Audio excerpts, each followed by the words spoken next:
You might need to sync if you don't see everything up there.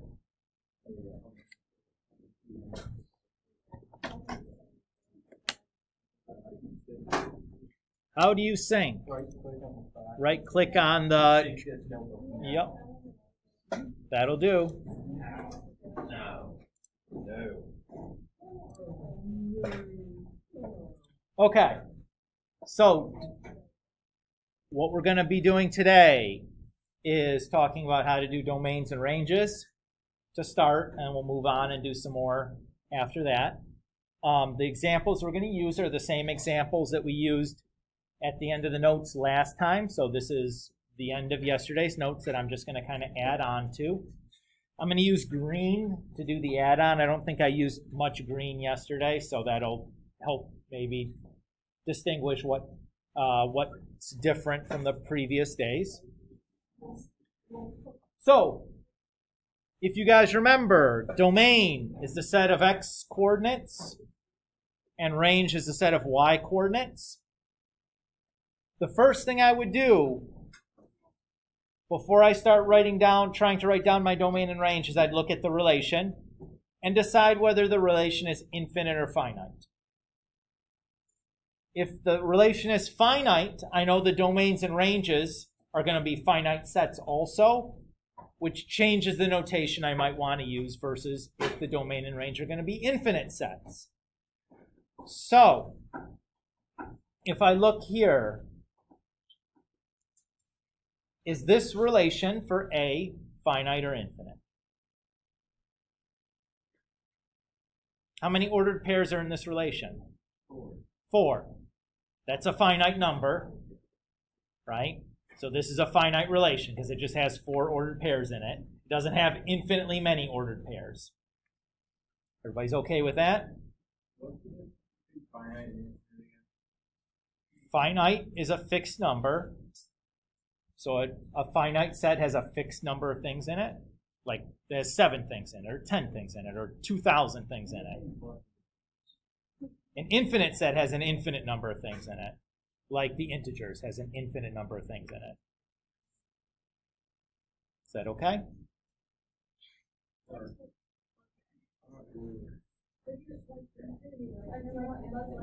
Yeah, but it's like, how do you tell them apart? I know. How many ordered pairs are in set A? 4. Is that infinite? No. Then that's it. That's it. That's how we'll tell. Because if you can count up how many ordered pairs, stop talking, please. So if you can if you can count up how many ordered pairs are in the relation, then you know it's finite. And if you can't count them all up, because it's like a line segment or something, you know it's infinite. Okay? So, since this is a finite relation, the domain and range are going to be finite sets also, so I can just list the items in the domain and range separately. Remember, the domain is about which coordinate, x or y? X. So the domain for A would just be y. Oh wait, x. 2, 3, -1, 0. That's right.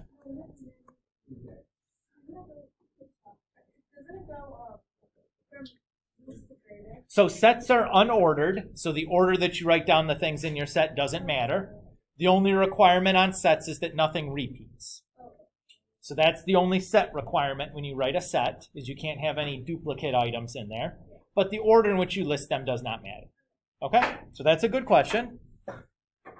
Typically when I write them, I end up writing them in like order, but you don't have to. It's not wrong to do that. What would the range be then? 3, 5, 0, 6. Good. 3, 5, 0, 6. Again, the range is just the list of the y coordinates. Okay. So moving on to B, again, should be pretty clear from looking at the relation that that's a finite relation.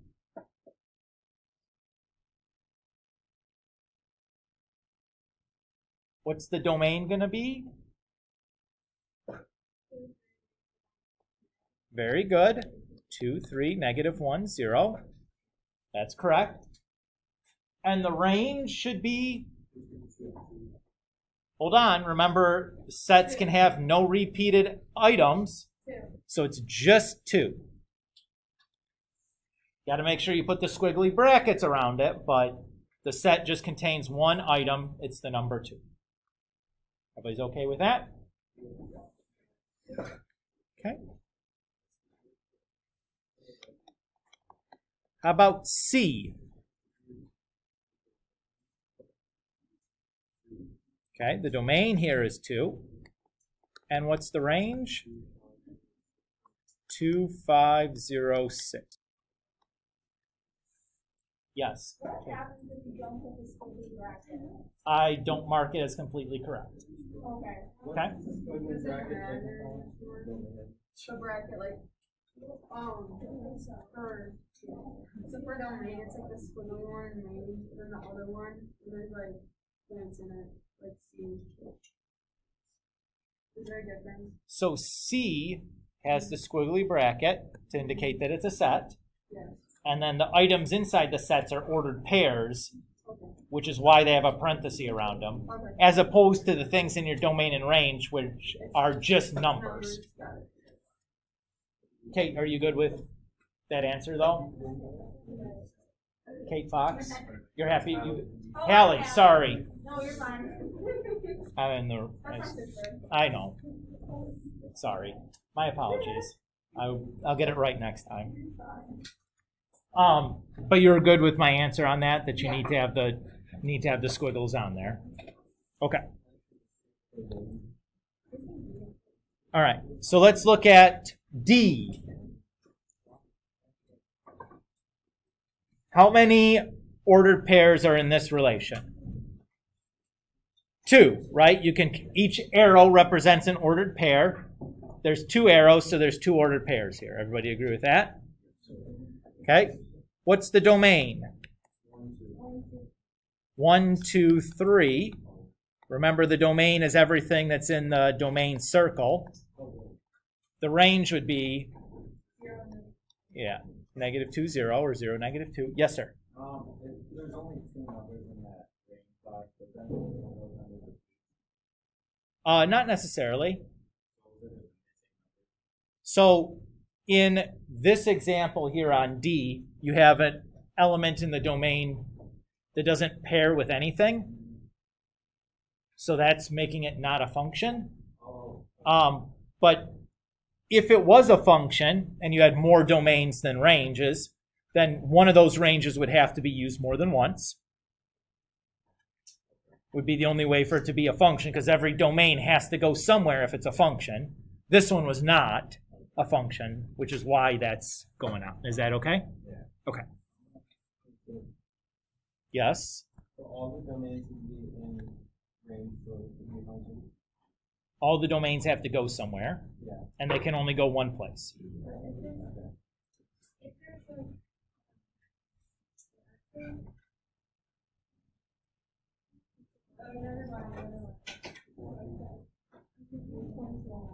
Okay. We're good to move forward?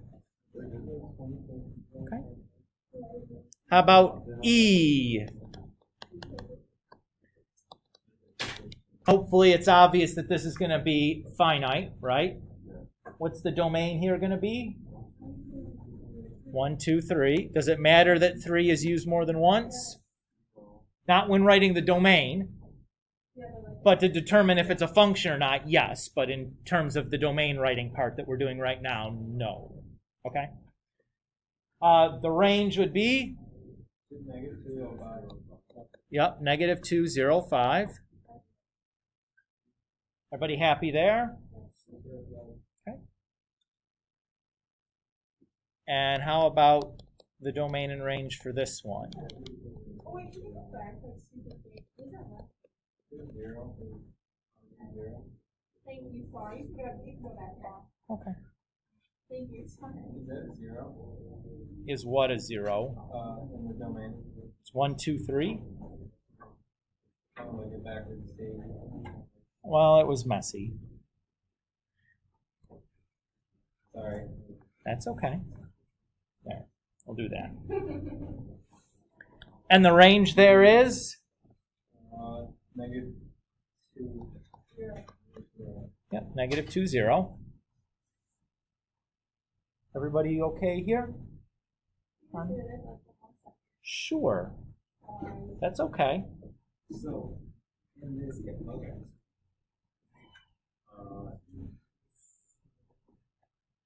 So if the range only has 2 numbers, it can still be a function.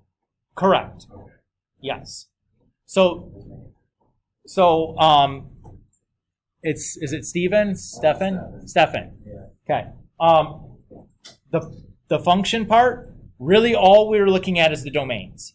So all the domains have to be used, and they can only go to one place. Right. We don't care about the ranges in determining if something's a function or not. That part doesn't matter to us. Do they all have to go to one place? There can't be 2 on 1 range, or 2 on 1 range is fine. What you can't have is one going, like an element from the domain that goes 2 different places. Like if you look at E, and you look at the 3 in the domain, that's a problem where you have one domain that goes to 2 places. You can have 2 domains that go to the same place. That's fine as long as it's the only place those domains go. Is that? Yeah. Okay. I just haven't looked around. That's okay. All right, let's look at G here. Is this relation infinite or finite? Finite. Finite. Why? It's just 5 points, right? Now, what piece of information are we missing in order to do the domain and range? The coordinates for those points, right? Now, if you had the coordinates, would it be easy? Okay, so let's skip this. I'm not going to write any coordinates in.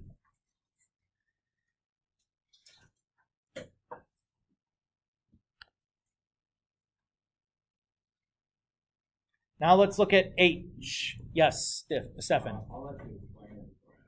Okay. So first question, is this infinite or finite or infinite? Infinite. Why? It's a line or it's a curve or the points are connected or any of those sorts of answers are perfectly appropriate. So because it's an infinite relation, the way we're going to write our domain and range is probably going to be different because we can't make a list here because there's infinitely many points, right? So it's going to be tough to list all those infinite x or y values. Everybody's okay with that plan? Okay. So let's start for the domain by just kind of describing that domain using an inequality. So we'll describe, like, we're going to talk about x can be any number in between, like, 2 values. Okay? And then we'll show you a more compact notation for doing that afterwards, but I think it's easiest if we start with an inequality because we're probably most comfortable there. So what I'm going to ask myself is, what is the leftmost point on this graph? Is there a leftmost point on this graph? Yeah. Well, no. No. There's no point. Why not? Because it's infinite. Because there's an arrow at the left end of the graph pointing down and to the left, so that you can go as far left as you possibly want, and then you can always go left again, right?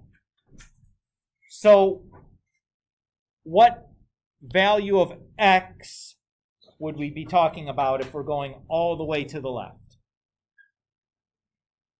Negative infinity. Exactly right. So we know that our x's have to be greater than negative infinity. Okay, with that, that sideways 8 symbol is the infinity symbol. Seems like they make a lot of jewelry these days with the infinity symbol on it for the ladies in the room. Or the men that like jewelry. I don't know. I don't want to presuppose anything. Everybody okay with that idea? Now notice that when an infinity is involved, it's always going to be a strict less than or greater than symbol, because is infinity actually a number? No. So x can't ever equal infinity, so this will always be a strict less than or greater than. It won't ever be an or equal to when an infinity is involved. So now I'm going to ask, what's the rightmost point on this graph? Right, it's the same idea. It's the right arrow, so it would be positive infinity would be the upper bound for the x-coordinate there. Is everybody okay with the reasoning?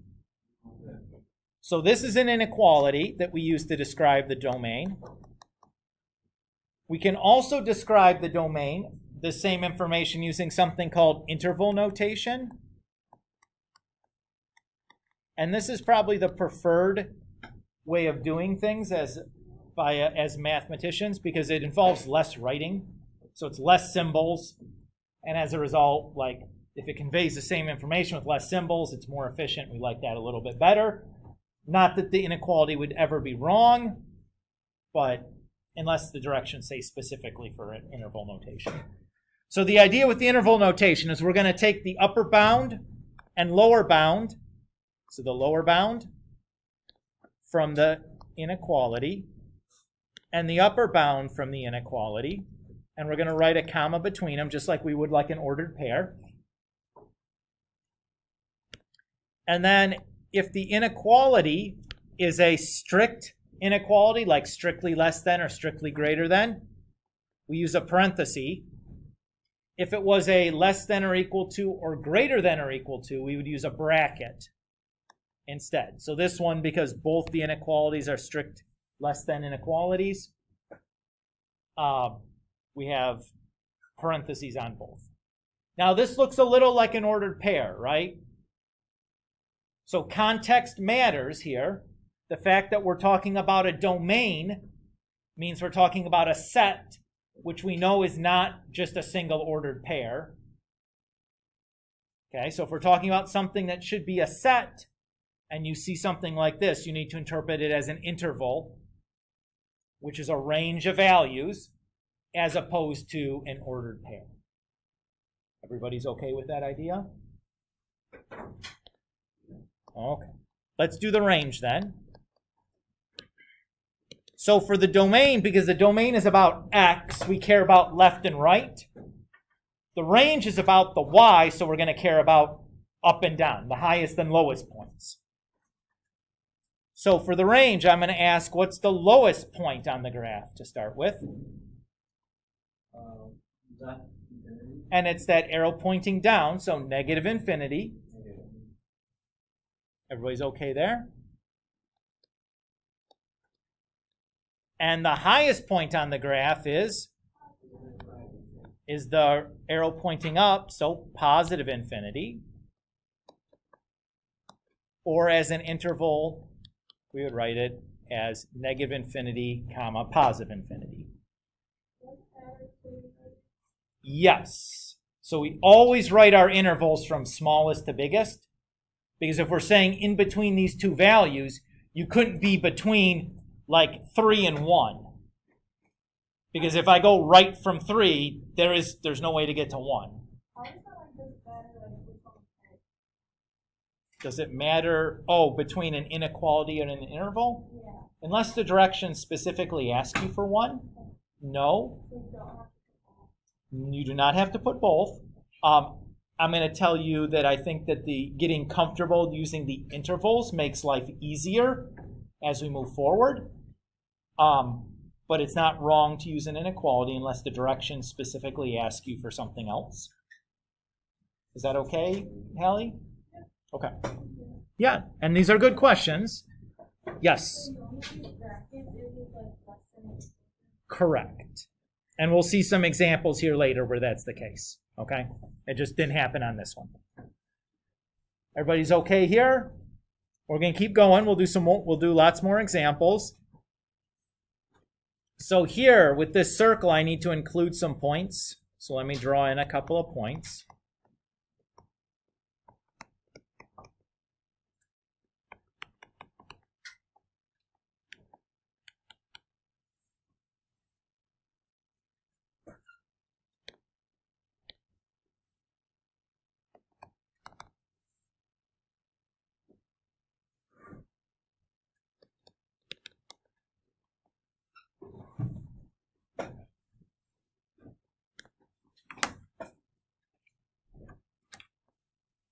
All right. So let's start with the domain. So in the domain, we're going to look for our leftmost point. What is the leftmost point in our graph? -1, 0, right? Because it's a domain, we care about which one of those coordinates? The x, right? Domain is about the x-axis, or the x-coordinate. So we have -1. And then should this be less than or equal to, or strictly less than x? What do you guys think? Do we have a point that actually has the x-coordinate -1? Yeah, it's right here, right? So should -1 be a value that, like, does our relation use the x-coordinate -1? Yeah. So should it be able, so should the domain be able to equal -1? Yeah. So should we use less than or equal to? Less than or equal to. Is everybody okay with that idea? Now, infinities are always strictly less than or greater than because they're not an actual number. But if the leftmost point is a point the graph can have, it's going to be an or equal to inequality. Or the rightmost point, or the lowest point, or the highest point. If one of the bounds is a point that the graph actually has, you'll use the or equal to's. Okay, what's the rightmost point? 1, 0. Good. Now, because we're talking about the domain, we care about which one of the coordinates? The x-coordinate, the 1. And should this be a less than or equal to? Less than or equal to. Very good. Question, sir? No. You're stretching? Okay. Now, if I wanted to translate this into an interval notation, so my lower bound is -1, my upper bound is +1. Because I have an or equal to inequality, I use a bracket. And because this one is also an or equal to inequality, I use a bracket. Is everybody okay there? Okay. Let's do the range now. So the range is about the y-coordinate. So we're looking for the lowest and highest points. What's the lowest point on the graph? You mean 0, -1? And because we're talking about the range, we care about the y-coordinate. So -1. And then should this be less than or equal to? Less than or equal to, because there is a point on our graph that uses that y-coordinate. It's the one that we circled there in blue. So far, so good? Highest point on our graph. 0, 1. Which one of the coordinates do I care about? The y-coordinate, which is 1. And then should this be less than or equal to? Less than or equal to. And if I translate that to an interval, I end up with the same -1 to +1 with brackets. So we've done 2 examples here where the domain and range are the same. Is that always going to be the case? No. And we'll see some examples here in a little bit where it's not. Okay? This has just been a coincidence. Woo! That was too far. This is our next one. Okay. So remember this graph, it was the diagonal line with the extra point on it, right? Yeah. Okay. So it was not a function. Yep. So we're going to start with the leftmost point. It's that left arrow, so it starts with -infinity. And the rightmost point is +infinity.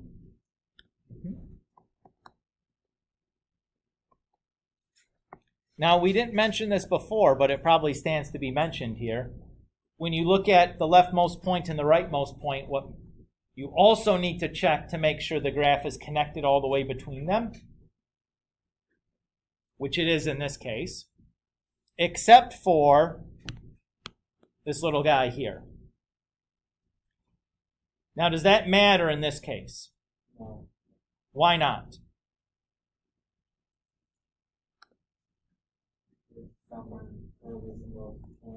Let's say that this is the coordinate xy here, that this point that's floating off in Nowheresville is the point xy. It doesn't matter because we already have a point on the line that uses that x value, right? So as far as the domain is concerned, that extra point floating there is redundant because we already have counted the x value for that point with one of the points on the line. Because that x value is between negative infinity and positive infinity. Is that okay? Let's do the range now. What's the lowest point on this graph?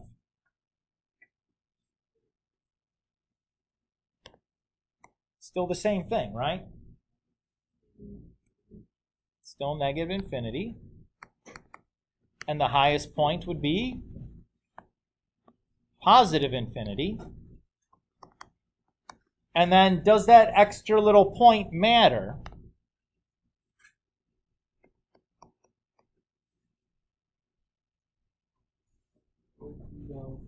No, because we have another point on our graph that already uses that y coordinate. So because there's another point on the line that uses the same y coordinate, that little point is redundant. It doesn't really matter to us. Is that okay with everybody?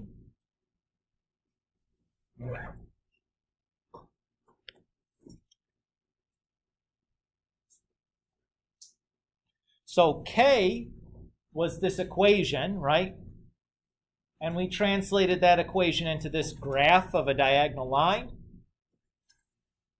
Is there really any difference from a domain and range standpoint between J and K?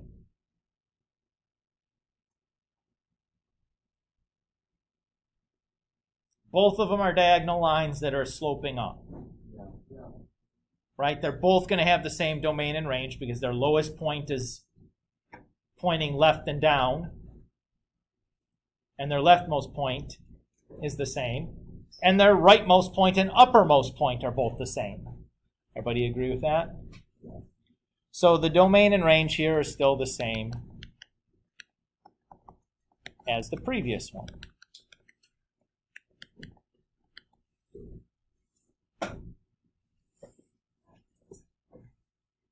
Everybody's okay there?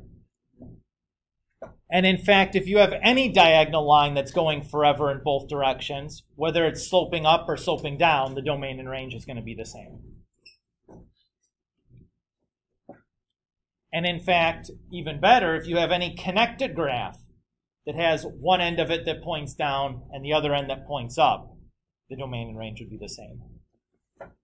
No matter what it does in the middle, right? So for example, if you had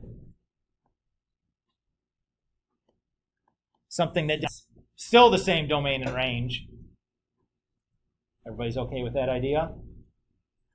As long as you have one end that points up or down and the other one that points the opposite direction. And it's connected in between. It has to be connected in between. Okay. On to L. So remember, L we had established was that this was in the form of a circle. So in this case, my H and K, which was is just 0, 0, right? Because there's no H and K in our example. And the radius is this part at the end. Well, the radius squared is that part at the end.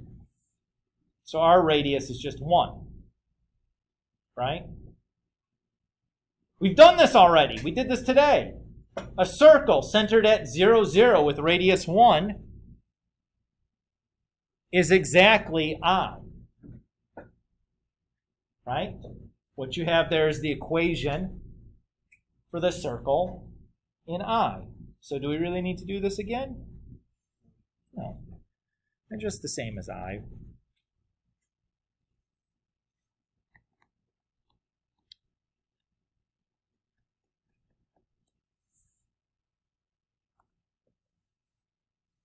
Now, in general, I wouldn't give you a graph of or an equation for something that you're not already instantly familiar with, that you shouldn't be recognizably familiar with, without also giving you the graph for it in a test or quiz setting. On the homework, I think it's fair game to give you stuff like that and let you struggle with it a little bit. On the test or quiz, I would not give you something that's like, I wouldn't reasonably expect you to know what the graph looks like without also giving you the graph. Particularly if it's something you couldn't type into your calculator, like it doesn't start y equals yada, yada, yada. Okay? That seems fair? Okay. On the test or quiz, I don't want you to have to be like exceptionally clever to get the correct answer. Let's do some more maybe tricky domain and range things. We'll do a couple more examples. Because we've yet to see a situation where the domain and range aren't the same, right?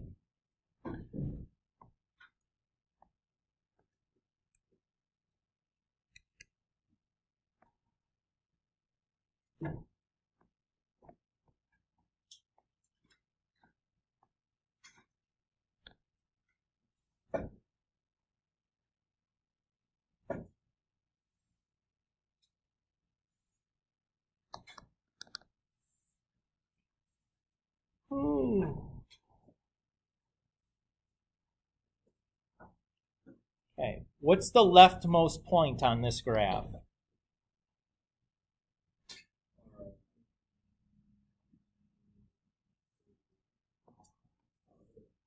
It's this guy that's pointing to the left. Negative infinity, because it's pointing left. Remember, the x-axis is what we're talking about. So the left end of the x-axis is where the negative values live, right? Now, it's easy to get confused because the graph is also pointing up. But for domains, we care about the x-axis and not the y. Okay? And the rightmost point is the right end of the graph, which is positive infinity. The arrow pointing to the right is positive infinity. Good. What's the lowest point on the graph? 0, 0, right? Everybody agree with that? Yeah. So should 0 get a parenthesis or a bracket?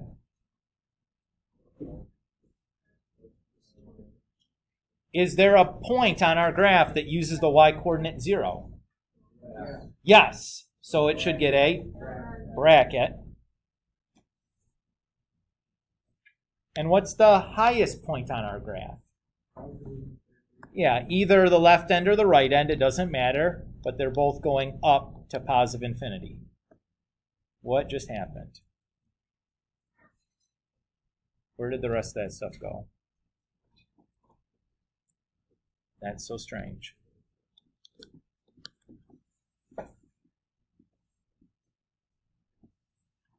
Yes? What is like for like, I don't know what it's called, like the half circle thing, but it was on the side of the graph. So Bianca asks, what would we do if it looked like this? Yeah, like what would be the far left? That point, right? That's as far to the left as you can go. Yeah, so you use the point. So it'd be 0 to positive infinity there. And the range, we have one pointing down and one pointing up. So we have that. What do you notice about A and B here?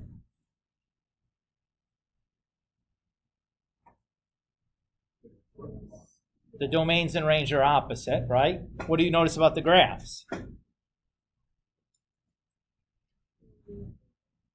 It's like you turned it 90 degrees, right? Turns out that that's a property later on that we'll talk about. Not worth doing right now, but that's a thing. So that's called an inverse.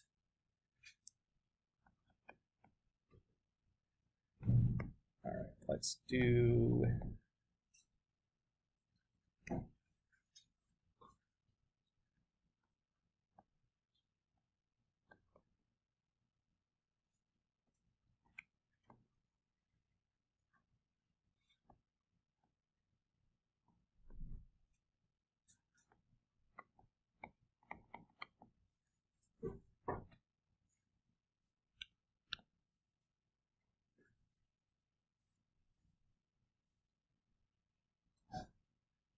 So what's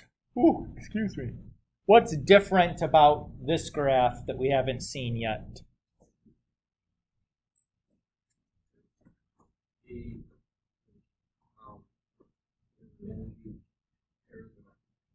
Good, it's not connected, right? So this graph is in two different sections. Everybody see that? So when we do this, we're going to have to treat each one of these two sections separately. So if I look just at this leftmost section, the questions I'm going to ask are going to apply only to that leftmost section. I'm going to ask, what is the leftmost point on that leftmost section? Negative infinity, right? Because we have an arrow pointing to the left. And what is the rightmost point on that leftmost section? It is not positive infinity. It's this point, negative 1 here. So the x-coordinate there is the part that I care about because it's a domain. So it's negative 1. And should I get a parenthesis or bracket here? Bracket, because there is an ordered pair in my function that has the x-coordinate negative 1. It's that one we just circled there a second ago. Now we're going to move on to the other section.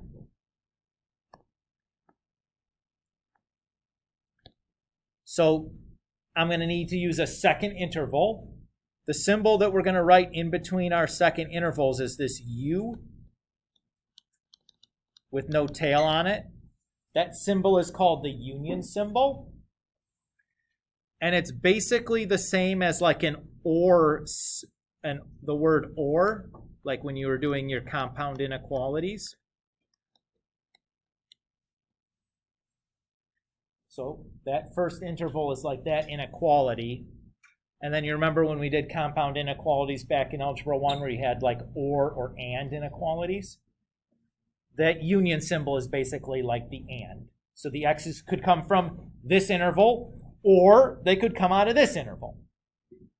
That's all it's saying. So if I look at that rightmost section, what is the leftmost point in that rightmost section? 3, negative 1, right? Which coordinate do I care about? The x, because we're doing the domain still. Everybody's okay with that? Now, what does this open circle business mean at the end point?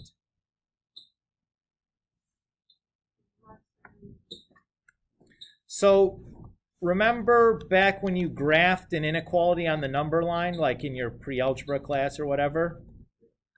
If you did x is less than 2, you put an open circle and drew the arrow to the left. As opposed to if you had x is less than or equal to 2, where you put a filled in circle and then the arrow to the left. You remember doing that? So what did that open circle mean over here? It meant that it wasn't included in that inequality, right? That the number 2 does not satisfy that inequality. It's not part of it, right? So the open circle notation on the graph means the same thing, that this graph goes right up to the point 30, or I'm sorry, 31, but that point 31 is not part of our graph. Is everybody okay with that? So if 31 is not part of our graph, should the 3 get a parenthesis or a bracket? Parenthesis, right? Because there is no point that uses that x-coordinate 3, because that point is not included. It's not there. It goes right up to it. We have 3.011 or 0.0000001 is part of our graph, but not 3. Is everybody okay with that? Okay. And then what's the furthest right point for that rightmost section of our graph? Positive infinity, because we have the right-hand arrow.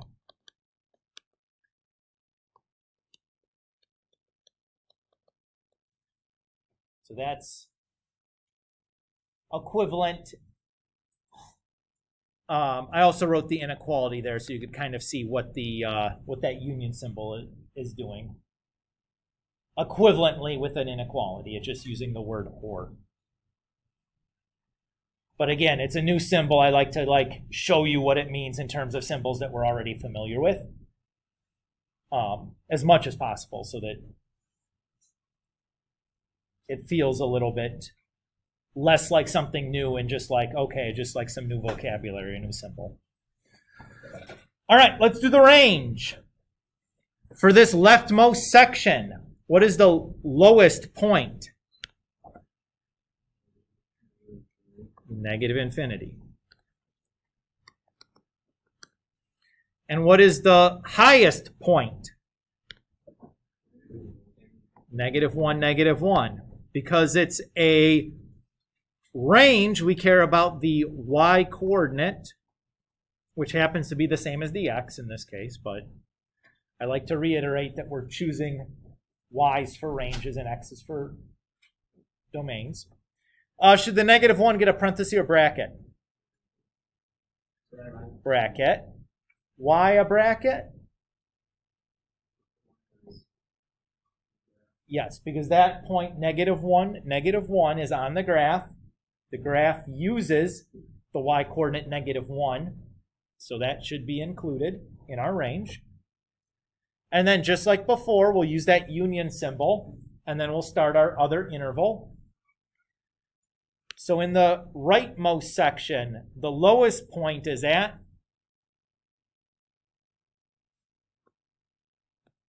3,1. We care about the y-coordinate, so we'll write that +1. Should I use a parenthesis or a bracket? Parenthesis. Why not a bracket here? Because that point is open. That means that that point is not included. There is no part of my graph that uses the y-coordinate 1 now. Is that okay? And what's the highest point on that section? Positive infinity.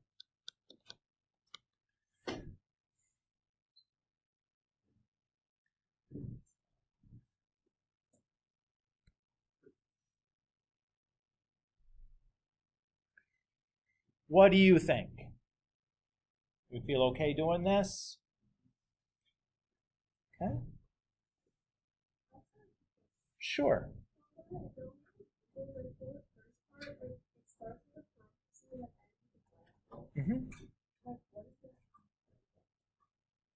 So from an inequality standpoint, the parenthesis is like a less than. The bracket is the less than or equal to. Is that does it? Okay. We can get more detailed than that, but that's like the simplest, clearest way I can explain it. And if you're good with that, I'm good with that. Okay. Yeah, you're welcome. All right. So the next thing I want to talk about is positive. Well, let's start more. So what we're going to do now, we've talked about sets. We talked about a certain kind of set called a relation, and a certain kind of relation called a function. The majority of this class we're going to spend studying functions. So one of the first things we want to do is develop some adjectives we can use to describe the differences or similarities between two functions. Okay with that?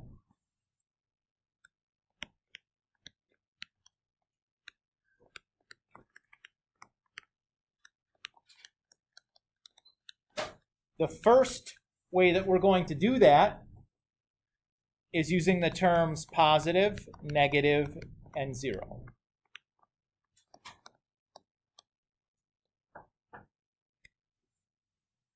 So we say the graph is positive where the graph is above the x-axis. We say it's negative when the graph is below the x-axis. And we say it's 0 when the graph is on the x-axis.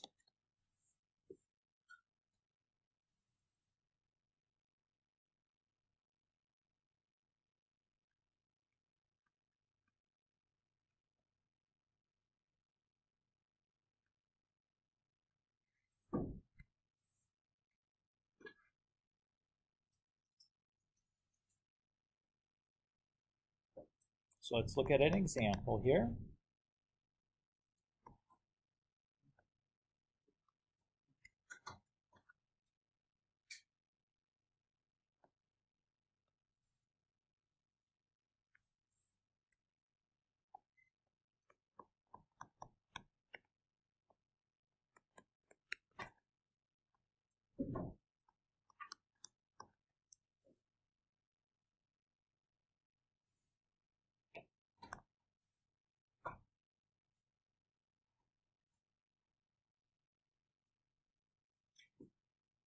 Okay.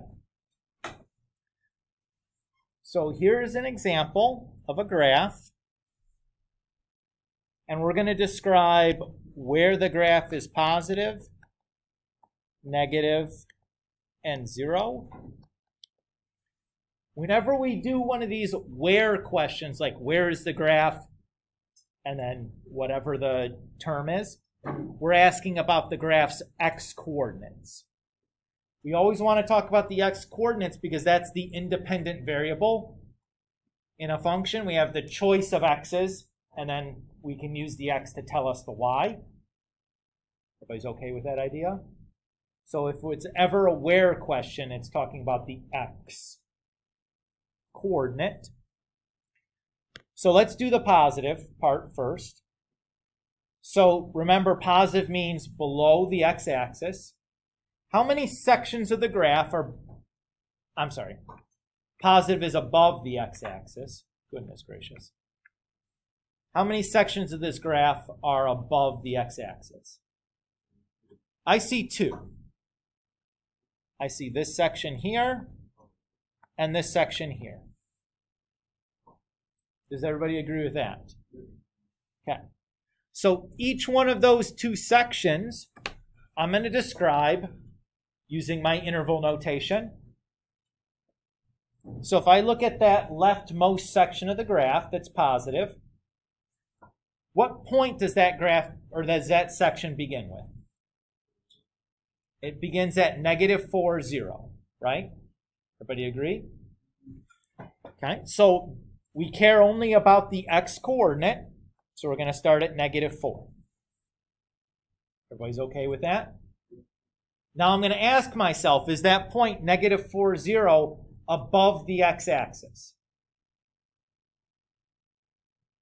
No, right? It's on the x-axis. So should -4 be included with the positive parts? No.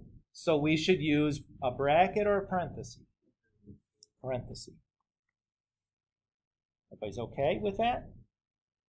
The rightmost end of that first positive section of the graph is the point 0, 0. Right? Everybody okay with that? The point, or the part of that point we care about is the x-coordinate. So that's a 0. Is 0, 0 above the x-axis? No, so it should get a parenthesis or bracket. Parenthesis. Okay. Is everybody okay to the here? Now we have another section of our graph, so we'll use that union symbol again. And if I look at that rightmost positive part of the graph, what does that section begin with? 6, 0, but we care about the x coordinate, so a 6. Should I use a parenthesis or a bracket here? Parenthesis, because 6, 0 is not above the x-axis. It's on it. And what's the rightmost point of that section? It's the arrow, so positive infinity, and the infinities always get a parenthesis. You don't even have to think about those. They're always going to have parentheses there. Everybody's okay with that? Okay, let's do the negatives now. How many negative sections of this graph do you see? 2. So I see one here and one here. So that first negative section of the graph begins where? Negative infinity. Good. And it ends at, again, we care about the x's, so it ends at -4, right? Always about the x's. The only thing we care about y's for is range. That's it. Any other interval we write, we're talking about x's. Okay? And I know it's hard, it's easy to get them flipped around, but that's the easiest way to do it, is just like the range is the only thing I care about for y's. Everything else is an x thing. Okay, infinities always get parentheses. The -4, should I use a bracket or a parenthesis? A parenthesis, because -4 is not below the x-axis, right? -4, 0 is a point that's on the x-axis. And then we'll do our union symbol, and we'll do our other negative part of the graph. That other negative part of the graph begins at 0, 0, so the x-coordinate there is 0. And it ends at 6, 0, so the x-coordinate there is 6. Parentheses or brackets? Parentheses for both, right? How many 0 parts of our graph are there? How many parts are on the x-axis? 3. We have this one, and this one. Now, are those sections or those individual points? Those are individual points.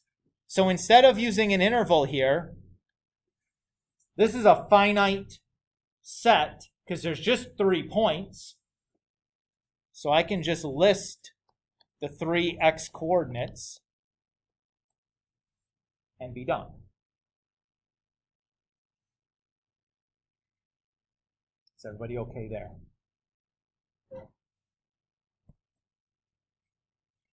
We're going to do one more example like this for today, and then we're going to be done. Okay?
Okay.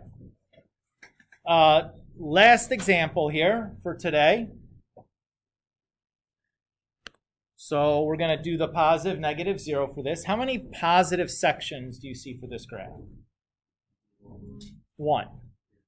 Just this part up here, right? Okay. What is the leftmost point of that section?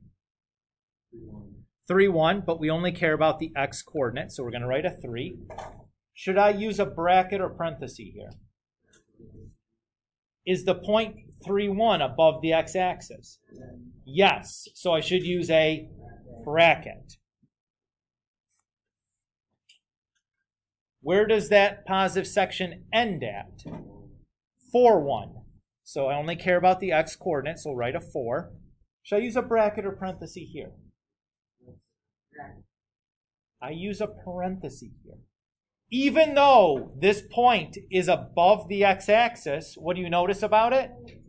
It's open, so that point is not included. The open circle supersedes the location of the point. So you got to be careful about that. Notice that some of those I drew were open circles. That definitely matters. Everybody's okay there? Okay. Let's do the negatives now. How many negative sections do you guys see? 2. We see this one and this one. That leftmost negative section begins with -5. The point -5, 3, but we only care about the x coordinate, so -5. And it ends at -3, -3, but we only care about the x coordinate. Should the -5 get a bracket or parenthesis? Bracket, because that point is below the x-axis. The -3 should get a parenthesis because it's an open circle, so it's not included. Then we'll do our union and move on to the other negative section, which begins at 1, -3, but we only care about the x coordinate. And then it ends at 3, -2, but we only care about the x coordinate, so 3.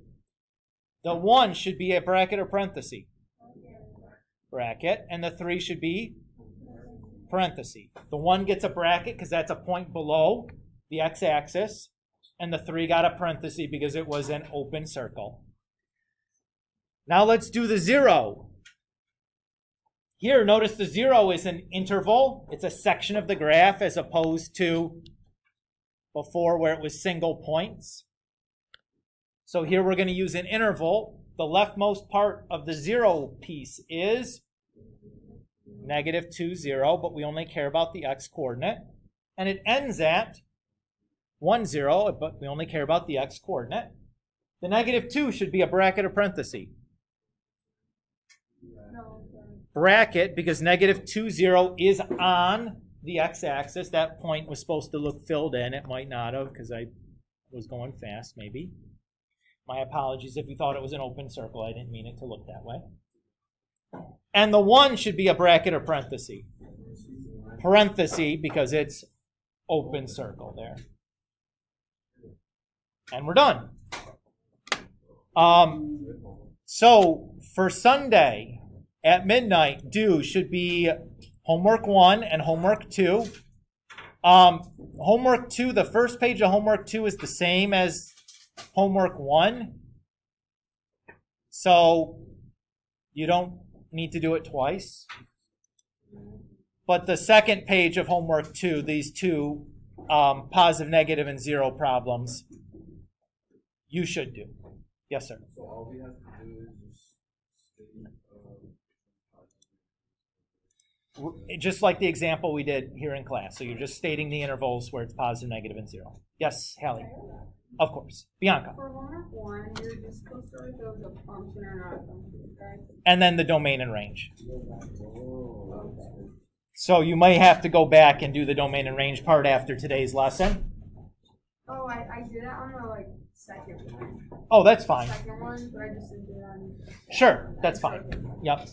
Either way, as long as you have it done somewhere, it's fine. You don't need to reconsolidate things or anything else. Don't do those problems that are identical twice. Just do them one place or the other. It's fine. I made a goof and thought I copied the wrong thing into the wrong place. It's fine. We'll do more practice with it later. It's not a big deal. So these weekly homework assignments just stay in your OneNote. So as long as they're in your named section of your OneNote under the homework tab, That's where I'm going to check them from. You don't have to put them in a Dropbox. These things are really only checked for like completeness. So they don't need to go in the Dropbox because I'm not going to mark things right and wrong. I'm just going to either say, okay, that's good, or okay, that's not good. So I'll just make like a check mark on the paper if it's good, and if it's not, I'll make a comment as to what's wrong with it. And I can tell on OneNote when the last time you edited it was, so I can tell if like it was done by Sunday at midnight. But so yeah, that's that. Does that sound okay? Easier than doing the Dropbox, right? Yeah. And again, the Dropbox I'm only going to do for stuff that I would actually be grading right and wrong, so I can mark things right and wrong and then hand it back to you, where you can't go in and like, oh, look, this thing you marked wrong was really right because I knew after the fact that it was wrong and went back and changed it. Now I want to argue with you about it. So like these homework assignments that I don't, we're not marking right and wrong. It's fine to just do in OneNote. Yes, sir. Do you want to make like a copy on OneNote? You can't edit it like. Correct. So if you wanna move these homework assignments into your own OneNote and write it in there, that's perfectly fine. Okay. So you can copy and paste it from the content library into your own personal OneNote, or you could look at the content library, write on a separate sheet of paper, and take a picture and put it back into OneNote. That's fine. Or you can print it off at home, do it on that printout, take a picture of that, and put it into OneNote. All of these things are fine options. I'm going to be very flexible about like what it did, like how you're putting it in OneNote. So like any of those options are fine.